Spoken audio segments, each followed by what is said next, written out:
Ang nilalamang aralin sa video na ito ay una, mga tauhan ng maikling kwentong Ang Alaga.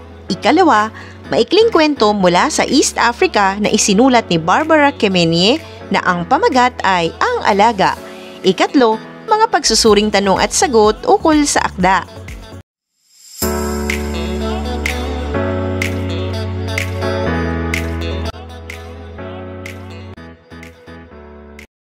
Narito na ang mga tauhan sa maikling kwento na ang pamagat Ang Alaga. Una, si Kibuka, isang mapagkakatiwalaang kawani ng Gugumbola Headquarters na nag-alaga ng baboy.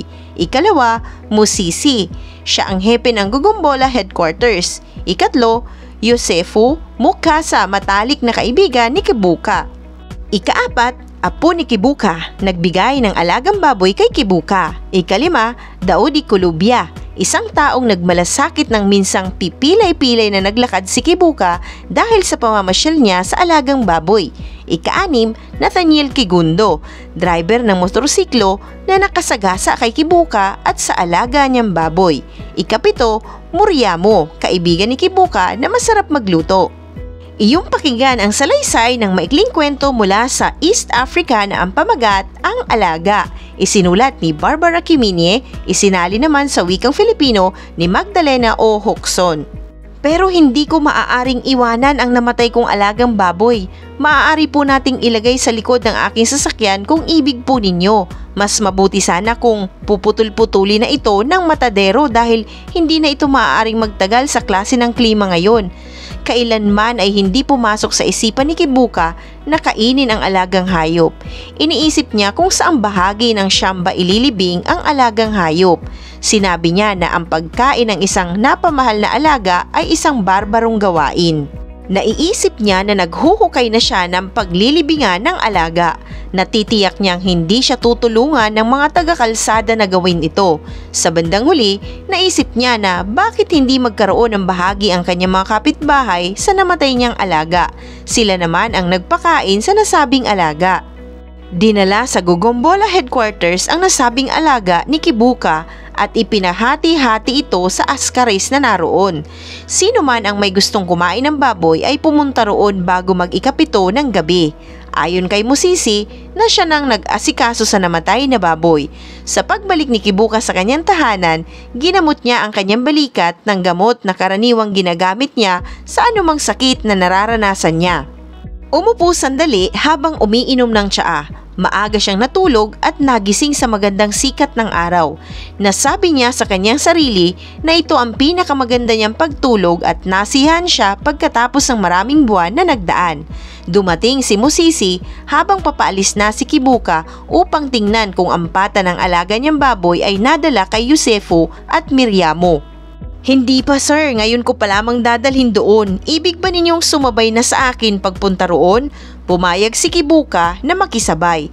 Tinanggihan naman niya ang laman ng baboy na dinala sa kanya ni Musisi. Sa iyo na iyon anak, hindi ako mahilig kumain ng baboy. Kinuha ni Miriamo ang pata ng baboy at ang interes naman ni Yosefu ay ang mga detalye ng aksidenteng naranasan ni Kibuka. Pinilit ni Yosefu at Miriamo na mananghalian sa kanila ang dalawa. Ngunit kailangang dumalo sa isang pulong ni Musisi sa Mengo, kaya si Kibuka na lamang ang iniwan. Maraming napag-usapan sina Kibuka at Yosefu. Matagal silang hindi nagkita, kaya magiging masarap ang pagkain nila ng pananghalian. Talagang napakahusay mong magluto, Miriamo, wika ni Kibuka habang naglalagay ng maraming pagkain sa kanyang pinggan. Napakalambot ng karne ng baboy na iyon na parang isang manok at napakasarap pa, pahayag naman ni Miriamo. May ilang sandali na nalulungkot siya sapagkat alam niya na karne ito ng mahal niyang alaga at masaya niyang kinakain ito. Ngunit sandali lamang ito at patuloy pa rin niyang nilalagyan ng karne ang kanyang pinggan. Natatawa siya sa sarili at alam niya na hindi siya maglalakad tuwing hapon at sa halip makakatulog na siya ng maayos. Maniniwala si Kibuka na hindi para sa kanya ang pagre-retiro. Isa siyang mapagkakatiwalaang kawani sa Gugumbola Headquarters. Hanggang isang araw, may pinapunta mula sa Komisyon ng Serbisyo Publiko sa kanilang tanggapan upang alamin kung sino ang mga kawaning dapat nang magretiro. Ang sumunod na pangyayari sa likod ng maitim na kulay ng kanyang buhok. May pensyon na siya. may sertipiko ng serbisyo at wala ng trabaho. Sa pagkakaretiro niya, nag-aalala pa rin siya kung paano ginagawa sa kasalukuyan ang dati niyang trabaho. Minsan, ipinatawag siya sa dati niyang tanggapan upang tingnan kung kailangan ng kanyang kapalit ang payo at tulong. Hindi siya makapaniwala sa nadatnan niyang makalat na mga papeles at napatunayan niya ang kawalan ng kaayusan. Sa buong paligid ng tanggapan, nagkalat din ang iba't ibang papeles maging ang mga kumpidensyal na papeles na hindi dapat makita ng kung sino-sino ay nababasa na ng lahat. Sa ganitong sitwasyon, tila walang pakialam ang kanyang mga kapalit. Mas binibigyang pansin pa nito ang pakikipag-usap sa telepono habang napaliligiran ng ilang babae. Hindi naging maganda ang pagpunta niya sa dating tanggapan. Maging ang dati niyang mga kasamahan ay hindi na interesado sa sinasabi ni Kibuka. Ngayon, gugugulin niya ang kanyang buhay sa maliit niyang dampa sa tabi ng ilog sa Kalansanda na maraming muling babalikan ngunit hindi gaano sa kanyang haharapin. Nagkataon pa na ang matalik niyang kaibigan na si Yosefo Mukasa ay nasa Budu Country para sa pagninegosyo. Naiisip ni Kibuka na kaawa-awa na siya at mabuting mamatay na lamang. Paulit-ulit niya itong naiisip habang nagiinit ng tubig para sa iinuming tsaa. Sa ganoong sitwasyon, nakarinig siya ng tunog ng paparating na kotse. Sabik niyang tinungo ang pinto ng bahay upang alamin kung sino ang dumating. Siya ang pinakamatanda sa kanyang mga apo, mataas, payat at kaboses ni Kibuka. Masayang-masaya si Kibuka habang nanginginig pa na niyakap ang apo. Napakagandang sorpresa! Tuloy ka, mahal kong apo! Tamang-tama, naghanda ako ng maiinom na tsaa. Lolo, sandali lang po ako. Hindi po ako magtatagal. Tiningnan ko lamang po ang katayuan ninyo at dinalhan ko po kayo ng pasalubong. Napakabuti mo, aking apo. Ang biglang pagbisita mo at may pasalubong pa ay lubha kong ikinatuwa. Dahil dito, nabaliktad na ang lahat. Ang hindi niya magagandang naiisip tungkol sa buhay. Puno na siya ng kapanabikan. Isang biik ang pasalubong ko po sa inyo mula sa farm school. Hindi na siya mapakain doon at naisip ko na baka gusto ninyong mag-alaga nito. Kinuha ng apo ni Kibuka ang itim na biik. Tuwang-tuwa si Kibuka. Ngayon lang siya nakakita ng napakaliit na biik. 10 minuto na ang ginugol niya para tingnan ang kabuuan ng biik. Ang mapupungay na mata, ang kuko sa paa at pagwagwag ng buntot. Masayang nagpaalam si Kibuka sa apo at habang kumakaway siya rito, sumisiksik naman sa kanyang dibdib ang biik. Sinabi niya sa apo na dadalhin niya sa Markansas ang biik at kakausapin si Miriamo na ihanda ang biik bilang espesyal na pagkain sa hapunan para sa pag-uwi ni Yosefo. Nagdalawang isip si Kibuka para sa planong gagawin sa biik sapagkat sunod ng sunod ang biik at bawat pag-upo niya, laging nasa paanan niya ito. Hindi ito umaalis sa tabi niya, parang taong nakikinig sa bawat sasabihin ni Kibuka. Pagdating ng gabi, biglang maiisip ni Kibuka na pakainin ang biik at tirang pagkain sa sarili niyang pinggan. Bukod pa sa talagang kinakain yon. Pagkalipas ng ilang araw, lumalaki na ang biik. Malakas ng kumain at kailangang manguha ng matoke si Kibuka sa mga kaibigan at kapitbahay. Nalaman na sa buong Kabzanda na may alagang baboy si Kibuka. Mula noon, hindi na nagbabahay-bahay si Kibuka upang manguha ng matoke para sa alaga niyang baboy sapagkat ang mga babae at bata na nag-iigib ng tubig na malapit sa bahay ni Kibuka ang nagdadala ng mga matoke. Nagiging dahilan iyon upang makita at makipaglaro sila sa alagang baboy ni Kibuka. Para na nilang kamag-anak ito na sinusundan at inaalam ang paglaki nito. Ito lamang ang baboy na napakalinis dahil naaalagaan ito ng maayos. Dahil dito, pinapayagan ni Kibuka na matulog ito sa kanyang paanan bagamat ingat na ingat siya na malaman ito ng kanyang mga kapitbahay. Naging mabilis ang paglaki ng alagang baboy. Lumaki ito sa maayos na kapaligiran at higit sa lahat napamahal na iyon kay Kibuka. Sa paglipas ng mga linggo habang lumalaki ang alagang baboy, maraming problema ang dumarating. Halimbawa, kailangan na ng mas maraming pagkain at hindi naman ganoon karami ang makukuha sa mga kapitbahay. Kaya kapag wala nang makain ng baboy, pupunta ito sa syamba ng mga kapitbahay at kakainin ang tanim ng mga gulay at kape. Maging si Kibuka ay naninimot sa sarili niyang mga pagkain maibigay lamang sa alagang baboy. Hindi na rin gusto ni Kibuka na matutulog sa kanyang paanan ang alagang baboy gaya nung biik pa lamang ito. Ngayon, napakalakas yung maghilik na nakapagpapapuyat kay Kibuka. Isang mabigat na desisyon na hindi na magtatagal ay ilalabas na niya ang kanyang alagang baboy at itatali na lamang sa puno. Kung sino ang magdudusa, si Kibuka o kanyang alagang baboy ay mahirap na sagutin. Walang malayang alagang baboy at si Kibuka lamang ang makapagsasabi. Sa araw, malayang nakakagala pa ang baboy, bagaman laging nahuhulog sa ilog. Hindi tiyak ang lalim ng ilog sa Kalansanda. Karaniwang naliligo o nagtatampisaw ang mga taga-Kalansanda sa nasabing ilog. Minsan kapag umuulan, malakas ang agos ng tubig na maaaring madala nito ang isang bata. Ibig na ibig ng alagang baboy na magtampisaw rito. Naglalaro sa imahinasyon ni Kibuka na baka paglaruan ang alagang baboy ng mga batang naglalaro na maaaring hulihin at dalhin sa gitna ng ilog at lunurin ang baboy. Para hindi ito mangyari, tuwing magdidilim na, pinapasyal niya ang alagang baboy na kinasanayan ng makita ng mga taga-Kalansanda at tanging hindi mga taga roon ang tila nagugulat sa ginagawa niyang pagpasyal sa alagang baboy habang may tali ito. Naging magandang ehersisyo ito ni Kibuka dahil sa pananakit ng kanyang mga kalyo na sa bawat hakbang niya upang masiyahan ang alagang baboy ay katumbas naman ang labis na sakit ang dulot sa kanya na halos ikaiyak niya.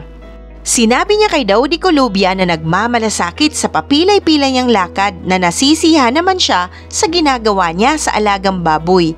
Masaya siyang uuwi at ibababad ang mga paa sa isang palanggana ng mainit na tubig ng 1 oras.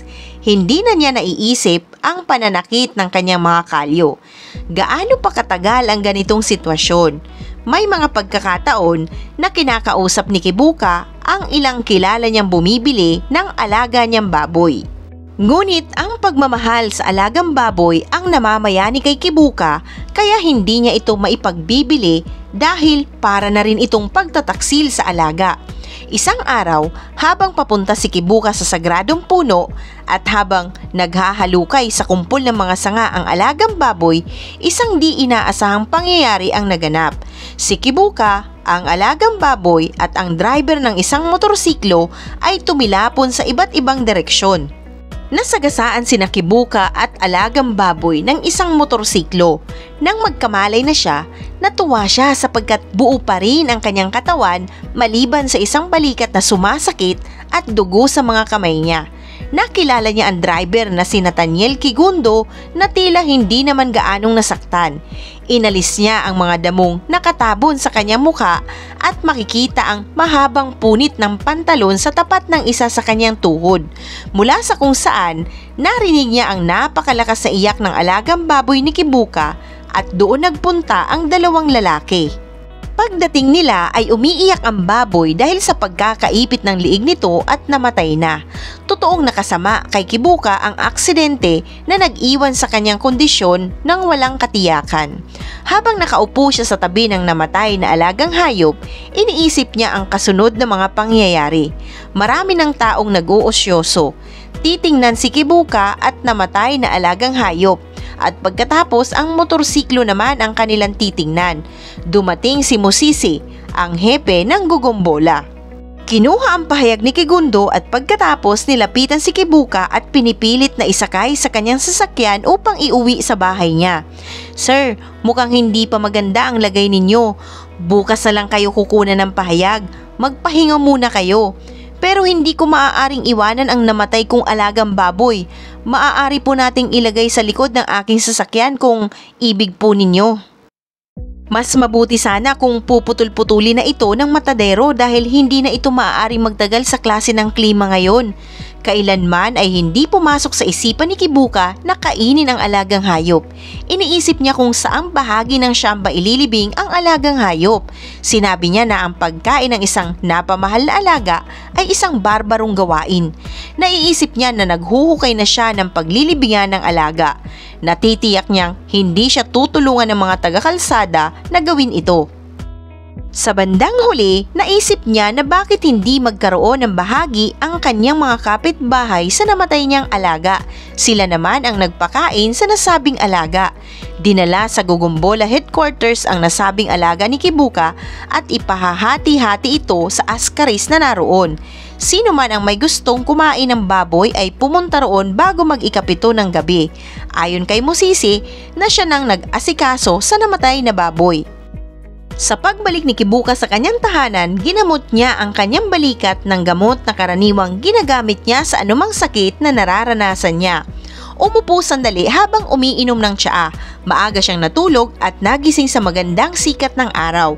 Nasabi niya sa kanyang sarili na ito na ang pinakamaganda niyang pagtulog at nasiyahan siya pagkatapos ng maraming buwan na nagdaan.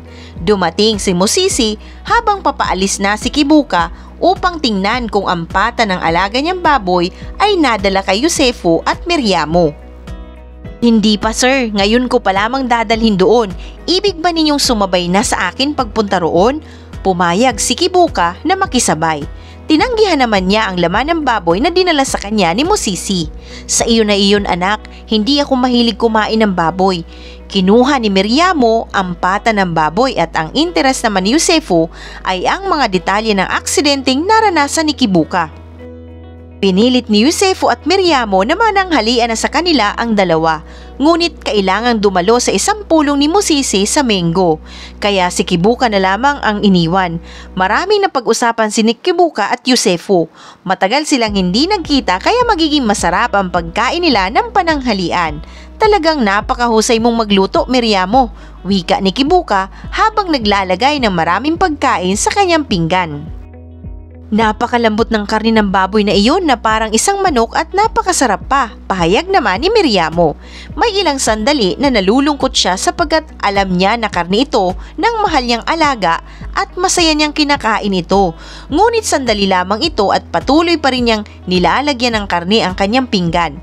Natatawa siya sa sarili at alam niya na hindi na siya maglalakad tuwing hapon at sa halip makakatulog na siya ng maayos. Iyong napakinggan ang salaysay ng maikling kwento na ang pamagat ang alaga. Dumako naman tayo sa ikatlong bahagi ng video na ito, ang mahalagang tanong at sagot ukol sa akda. Narito na ang tatlong mahalagang tanong ukol sa akda. Unang tanong, ano-anong damdamin ang namayani sa kwento na ang alaga? Ang damdaming namayani sa akda ay ang mga sumusunod.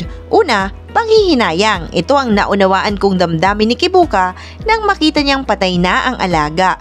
Makailang beses na niyang naisip na ibenta ito, ngunit hindi buo ang kanyang loob kaya kahit nahihirapan na siya sa ilang pagkakataon habang lumalaki ang baboy, hindi niya ito pinakawalan. Ikalawa, nagagalak. Ito ang mahihiwatigang damdamin sa akda noong naisip ni Kibuka na hindi na siya maglalakad tuwing hapon upang ilakad ang alaga at noong nakatulog siya ng mahimbing sapagkat wala nang malakas na humihilik na baboy sa paanan niya. Ikatlo, nalungkot. Sa unang bahagi ng akda, madarama ang lungkot ni Kibuka sa sitwasyon niya noong magretiro na siya at bumisita sa dati niyang opisina kung saan nadatnan niya na magulo at halos hindi na siya pinapakinggan ng mga dati niyang kasamahan. Naisip niya tuloy na kaawa-awa ang kanyang kalagayan.